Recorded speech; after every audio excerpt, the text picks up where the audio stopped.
Hello everyone, we meet again. I'm sure all of us were taught from a young age to live well and be kind, right? But, sadly, life isn't that simple. Sometimes, you treat others kindly, but they turn their backs on you, or even hurt you. Today's story is a heartbreaking example of that. The woman at the center of this story paid the ultimate price, her life, all because of her kindness. The incident happened on May 11, 2016. The main character is Li Yanji, a female student studying at Anhalt University of Applied Sciences. In the city of Dessau, Germany, that day, Yanji went to the supermarket to buy a few daily necessities. When she got home, she put the items away and changed into sportswear to go for a run. Although it was already 8:30 p.m. The sky was still bright, because in Germany, the days are long. She greeted her roommate, put on her headphones, and started jogging as usual. It was a fitness habit she had maintained for a long time.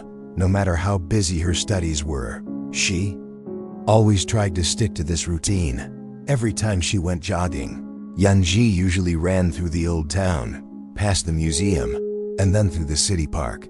But that day, she hadn't gone far when a young woman, who looked quite friendly, suddenly stopped her. The two of them stood and talked for about a minute. Although Yanji seemed a bit hesitant, for some reason, she eventually agreed to follow the girl into a nearby apartment. The next morning, Zhou Liheng, Li Yanji's close friend, messaged her on WeChat, just like she did every day. The two were very close and almost always made plans to have breakfast together, but this time, Yanji didn't respond, not a single word. Instead, Liheng received a phone call from Yanji's roommate. The girl sounded panicked and asked, "Is Yanji with you? She didn't come home at all last night." That's when Liheng started to feel that something was really wrong. Yanji's roommate said the door to her room was only slightly ajar. Her clothes were scattered messily on the bed, and both her phone and sportswear were missing. When they tried calling her phone, it was already turned off. And you know what? Yanji was an extremely cautious person. Ever since she came to Germany to study, she only spent time with friends from school and hardly ever interacted with strangers. Even though her English was quite good, her German wasn't fluent, so she had never gone out alone at night sensing that something was wrong. Both friends immediately reported the situation to the university. The school responded quickly. They mobilized teachers and students to join the search. They looked everywhere. Classrooms, labs, the library, familiar jogging routes, and all the places Yanji usually went to. But there was still no trace of her that afternoon, around 1 p.m. After searching everywhere with no sign of Li Yanji, the university decided to contact the police. The police in Dessau immediately launched an investigation. They didn't take it lightly. Helicopters were deployed, sniffer dogs were brought in, and search teams were sent out to thoroughly comb through every area Yanji might have gone to. They focused especially on neighborhoods around the city with higher crime rates. Police in Dessau immediately launched an investigation. They didn't take it lightly. Helicopters were deployed, sniffer dogs were brought in, and search teams were sent out to thoroughly comb through every area Yanji might have gone to. They focused especially on neighborhoods around the city with higher crime rates. On the morning of May 13th, 2 days after her disappearance, the police unexpectedly tried calling Yanji's phone. To their surprise, the call went through, but on the other end was a man's voice. After just a few seconds, he abruptly hung up.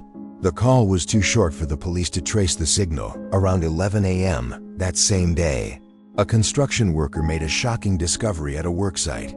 The naked body of an Asian woman was found lying between some bushes and a public restroom. Police arrived quickly after examining the scene, conducting an autopsy, and comparing DNA. They confirmed that the woman was Li Yanji. She was gone. Her body had suffered multiple injuries, broken bones in several places, her face beaten so badly it was unrecognizable, and signs of sexual assault were also present. No one could imagine the pain she must have endured in the final hours of her life. The question that haunted everyone was, who could have done this to such a gentle, innocent girl, and why? Li Yanji was born in 1990 in the city of Jiaozhuo, Hunan Province, China. Her family was modest. Her father was a police officer and her mother was a teacher. As their only child, Yangji was obedient, academically gifted, and deeply caring. From a young age after graduating from high school, she was accepted into the architecture program at Hunan University of Science and Technology. In 2014, after graduating with excellent results, she was selected to continue her studies at unsolved University of Applied Sciences in Germany. It might sound surprising, but this university actually has a remarkable legacy.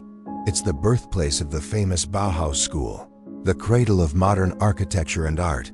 The university is located in the city of Dessau, a small and peaceful town in eastern Germany, just a little over 100 kilometers from Berlin. Like many other families in China, even though they weren't wealthy, Yangji's parents did everything they could to support her dream of studying abroad.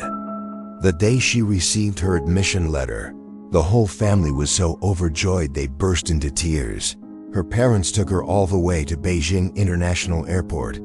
As their daughter walked through the gate, her mother stood watching, tears streaming down her face, filled with pride and heartbreak at the same time. Ever since she left, they lived in hope, waiting for the day she would finish her studies and return home with a prestigious degree. But tragically, just 2 months before her graduation, they received the devastating news. Their daughter had died, and in a foreign land. She would never return home again. As soon as they heard the devastating news, Yangji's parents immediately arranged to fly to Germany. On May 20th, they arrived in Dessau, but they didn't have the strength to see their daughter one last time. That night, all the teachers and students at the university held a memorial service on their own. Her mother collapsed to the ground, crying until there were no tears left. Her father, he just sat silently, saying nothing, his eyes heavy with unbearable grief. The next morning, they went to the room where Yangji used to live.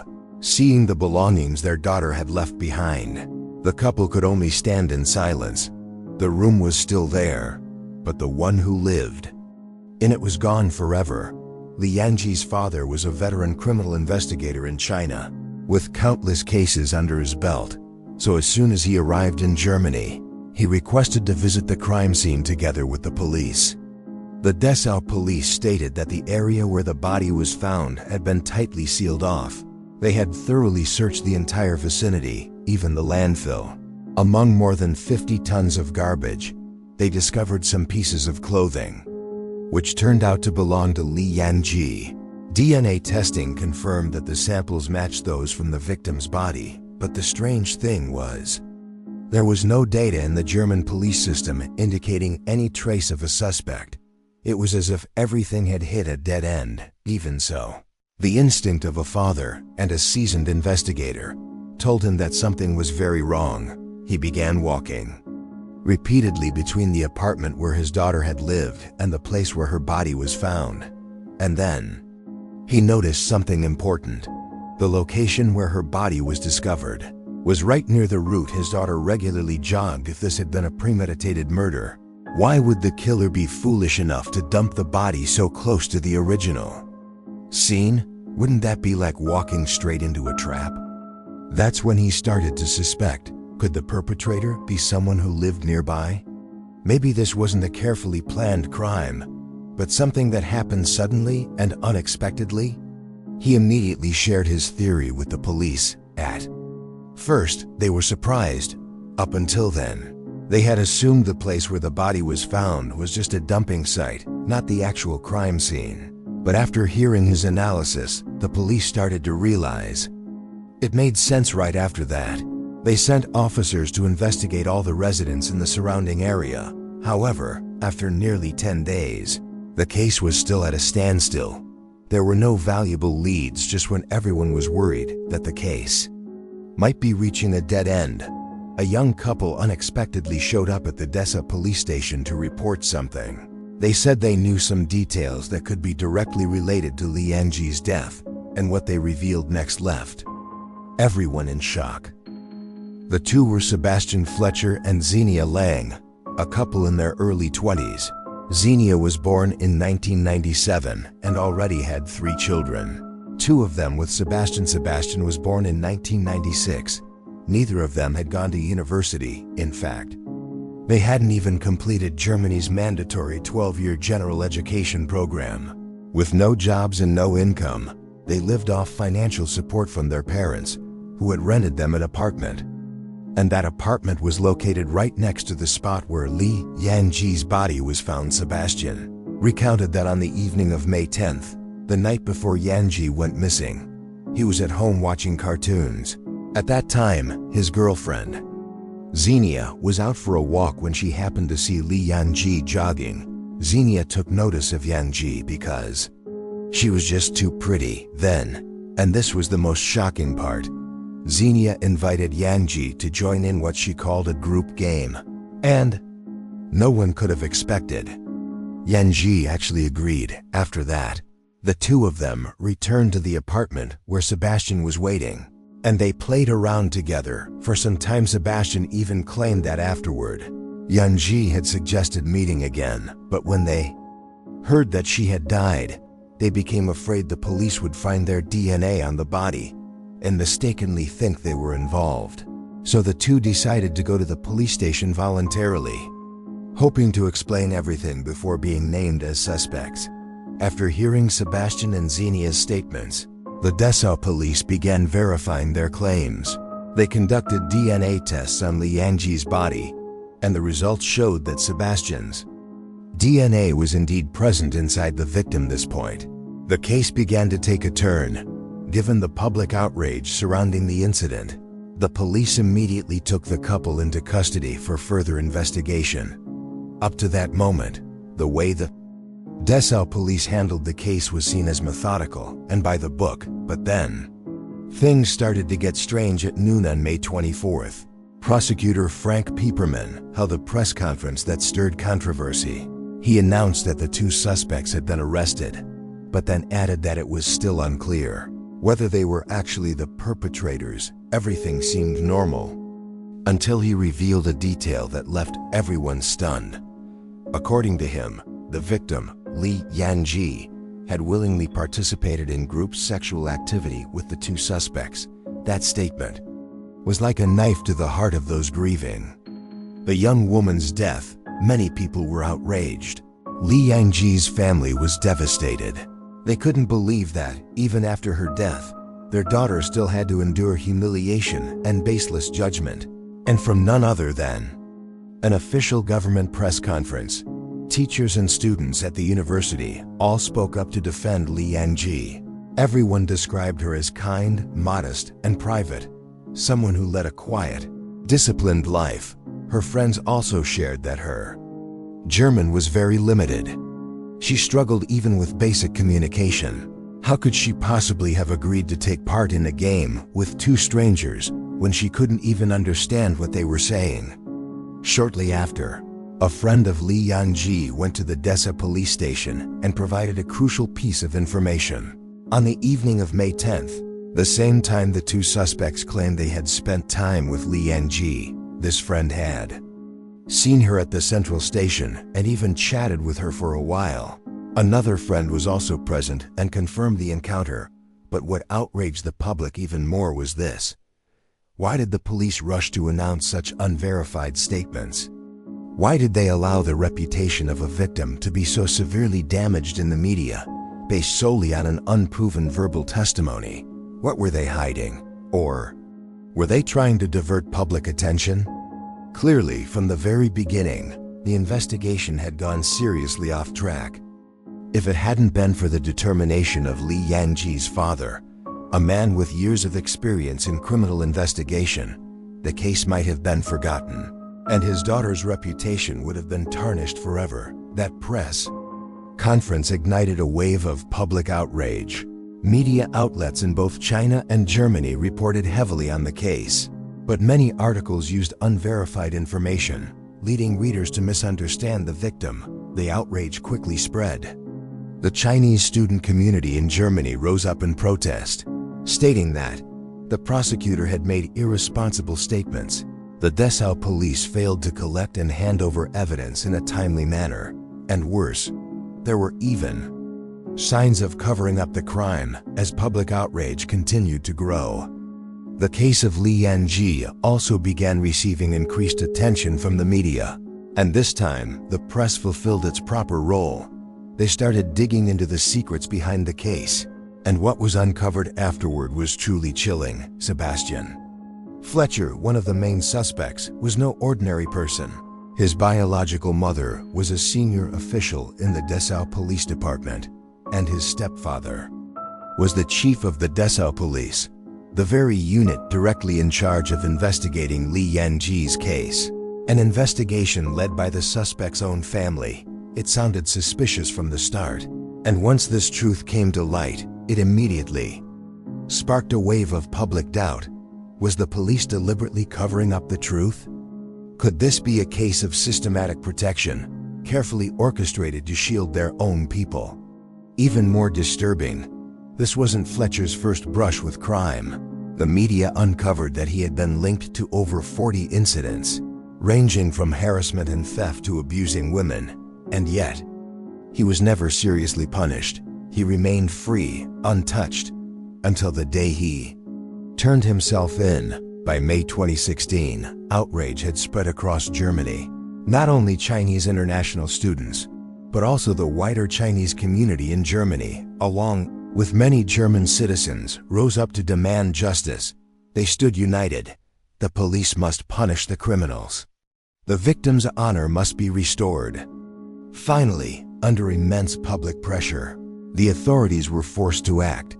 Fletcher's mother was suspended from her position. His stepfather, the chief of the Dessau Police Department, was also suspended. Most importantly, the case was transferred to the Halle Police Department for continued investigation, effectively taking it out of the hands of the suspect's family. Li Yanji's father still remembers vividly. On May 21st, it was Fletcher's stepfather, the chief of Dessau Police, who personally escorted him to the crime scene. While standing in front of the apartment, he even saw a young man inside the house, completely unaware that it was Fletcher himself, the very suspect who may have killed his daughter. He also had no idea that the man guiding him that day was actually the stepfather of the suspect. It wasn't until everything came to light that the truth hit him like a thunderbolt. The person leading the investigation was family of the killer, and the irregularities didn't stop there. An anonymous witness later testified, on the very night that Li Yanji's father requested a search of the surrounding residences, Fletcher and his parents suddenly moved out of their apartment, taking with them several large trash bags. Neighbors saw everything clearly, but at the time no one imagined those bags might be evidence from a murder. When the Halle police took over the investigation and re-examined the crime scene, they discovered something chilling. Although the apartment had been cleaned multiple times, over 100 bloodstains were still clearly visible under forensic light. Some of the blood had even splattered onto the ceiling, more than 3 meters high. A neighbor also came forward. That night, they heard the desperate screams of a young woman coming from Fletcher's apartment. But because they knew the couple had strange sexual habits, they chose to ignore it. Later, the Halle police discovered a crucial piece of evidence, a surveillance video from an antique shop on the ground floor, provided by the shop owner himself. The footage captured the time, 9:20 p.m. on May 11th. Li Yanji was out jogging when Xenia, Fletcher's girlfriend, suddenly appeared and stopped her. They spoke for about a minute. Xenia looked worried, like she was asking for help.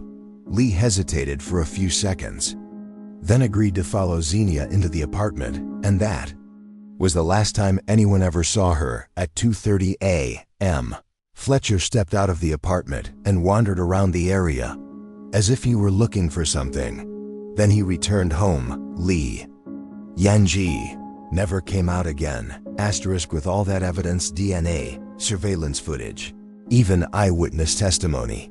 It seemed like the case was finally clear, and that justice would soon be served for Li Yanji, but no.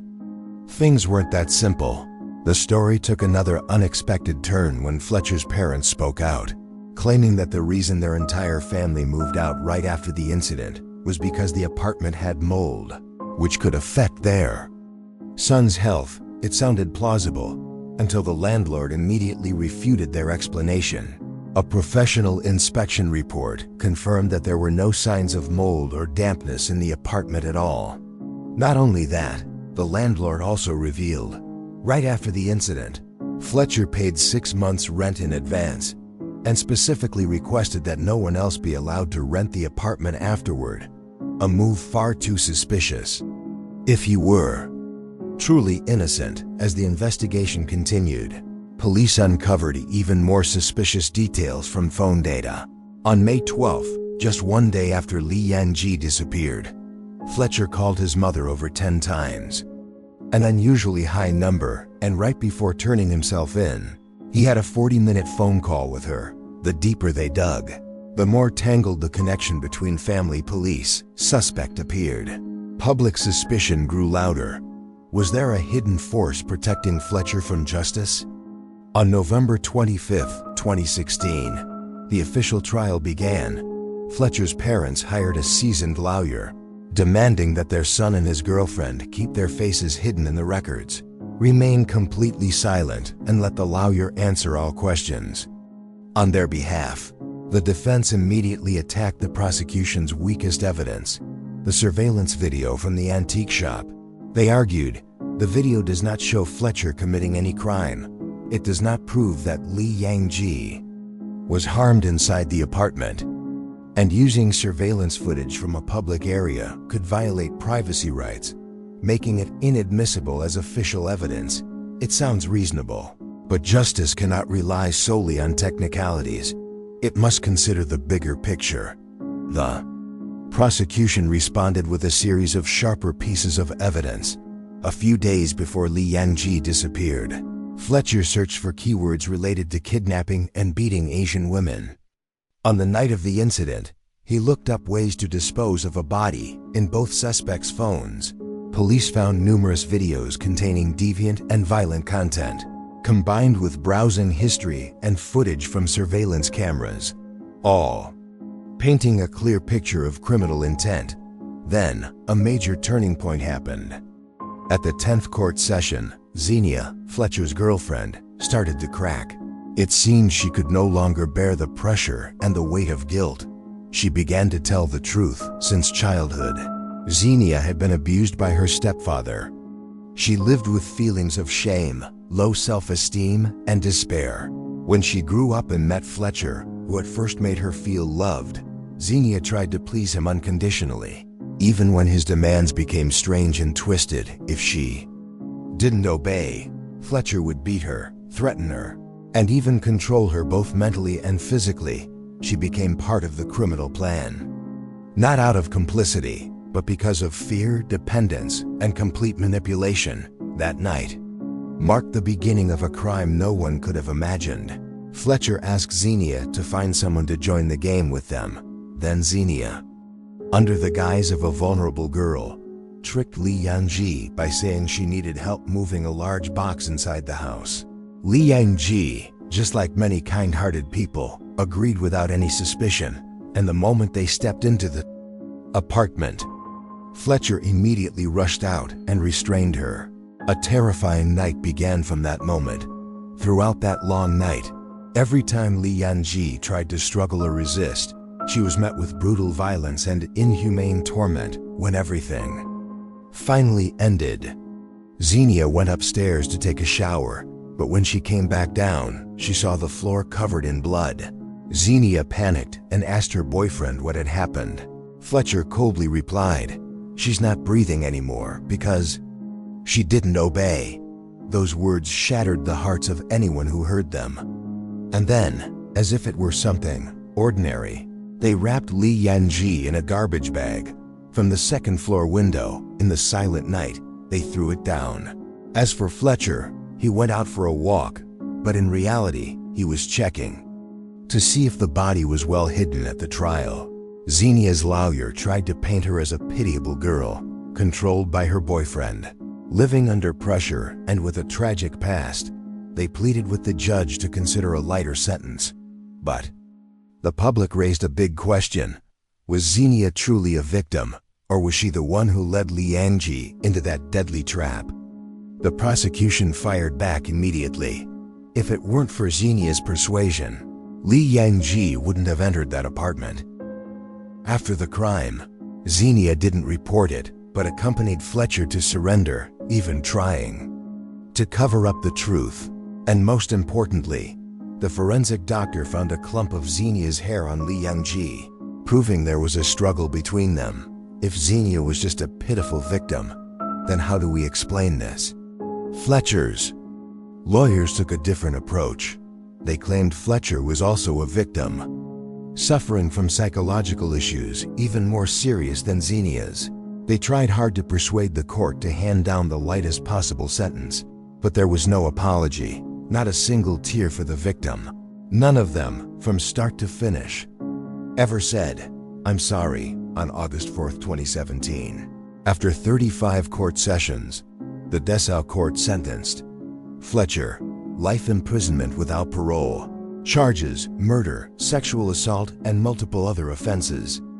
Xenia, 5.5 years in prison due to her confession, but still unable to deny responsibility. The families of both defendants were ordered to pay 60,000 euros in compensation to Li Yangji's parents.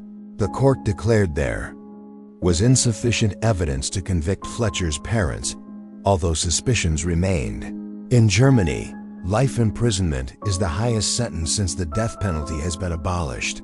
After the trial, both Fletcher and Xenia appealed. Xenia claimed the sentence was too harsh, saying she was unloved since childhood and controlled by her boyfriend. Fletcher also rejected the verdict and showed no remorse. All appeals were denied. The court upheld the original sentences. When the case ended, when justice seemed to have been served and public outrage began to fade, Fletcher's stepfather and mother reappeared, not to apologize, not to bow their heads in remembrance of the victim. They quietly returned to their work, more discreetly, more silently but still present, as if nothing had ever happened.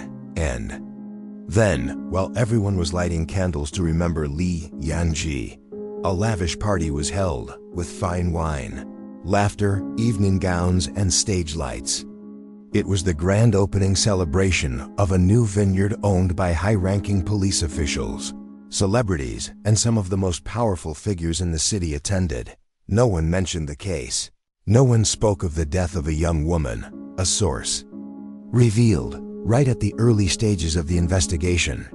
Fletcher's mother, wielding considerable influence, directed the focus to the park area and the old town, emphasizing that this could be part of a serial crime.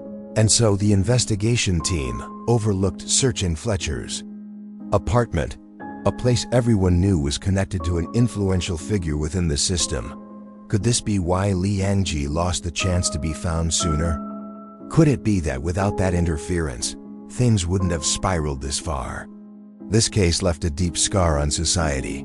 The two criminals were punished. But what about Leslie Jiang Kate? She cannot come back. She cannot be embraced by her parents again. She cannot fulfill her dreams far from home, the one who passed away. What about those who are still alive? Her parents, who waited day and night for her return, now have only a photo on the altar and a pain that nothing can heal. May Lai Duom Keat rest in peace in heaven, a place free from deceit, violence, and injustice, and a word of caution. To all young people studying or living abroad, stay true to yourself. Be cautious with new relationships. Don't let sweet words lead you to lose your life.